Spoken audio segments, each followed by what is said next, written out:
பிள்ளையார்பட்டி விநாயகரை பற்றின சின்ன இன்ட்ரோடக்ஷன் தான் இது. இது ஒரு குடைவரை கோயில். உலகத்திலேயே 2 கைகளோட காணப்படுகிற விநாயகர் சிற்பங்கள் 2 மட்டுமே. ஒன்று நம்ம பிள்ளையார்பட்டிலையும், இன்னொன்று ஆப்கானிஸ்தான்லையும் இருக்கு. ஆப்கானிஸ்தானில் இருக்கிற விநாயகர் நின்ன கோலத்தில் இருப்பார், அதிகமான அணிகலன்களோட.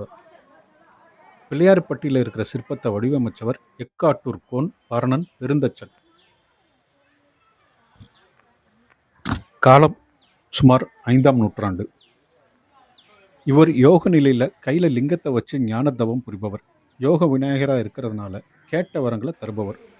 உலகத்திலேயே உள்ள விநாயகர் சிலைகளில் காலத்தில் முதன்மையாக இருக்கிறது நம்ம பிள்ளையார்பட்டி விநாயகர் தான். இவர் வலம்புரி விநாயகரும் கூட. விநாயகர் சதுர்த்தி அப்போ 10 நாட்கள் விழா நடக்கும்.